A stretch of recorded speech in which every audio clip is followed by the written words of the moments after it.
Hai sobat, tahukah kamu kalau hanya 5% laut yang kita jelajahi sampai sekarang? Sisanya itu penuh misteri yang bikin kepala pusing, penasaran. Nah, di video pertama seri Fakta Dunia kita akan membahas semua hal keren tentang laut. Dari cara terbentuknya, nama laut itu dari mana, sampai fungsinya yang bikin kita bisa hidup. Yuk, simak sampai habis.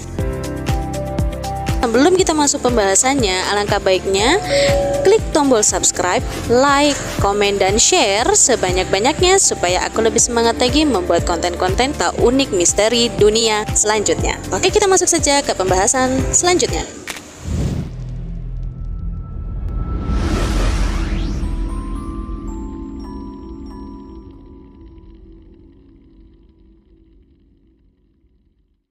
Kenapa laut bisa terbentuk? Laut terbentuk akibat proses geologis yang panjang, dan ada beberapa jenis berdasarkan cara terjadinya. Pertama, laut ingresi terbentuk karena dasar laut mengalami penurunan akibat tekanan dari dalam bumi atau endogen yang membuat laut semakin dalam. Contoh, Laut Banda dan Laut Sulawesi. Kedua, laut transgresi terbentuk karena permukaan air laut naik karena es kutub mencair atau daratan turun perlahan, sehingga bagian daratan rendah tergenang.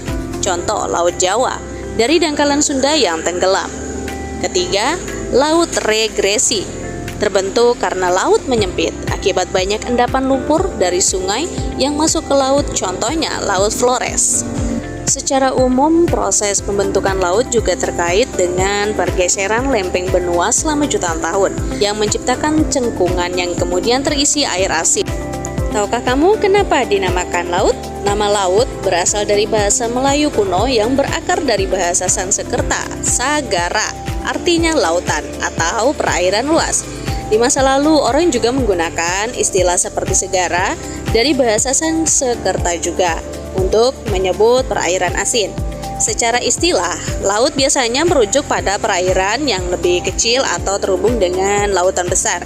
Misalnya Lautan Jawa, Laut Cina Selatan. Sedangkan lautan adalah perairan yang lebih luas dan meliputi sebagian besar permukaan bumi.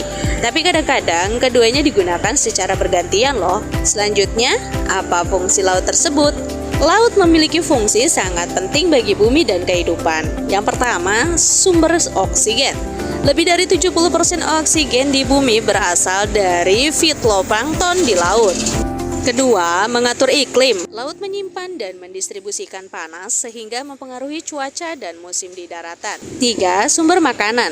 Banyak ikan, udang, karang, dan rumput laut yang menjadi makanan manusia.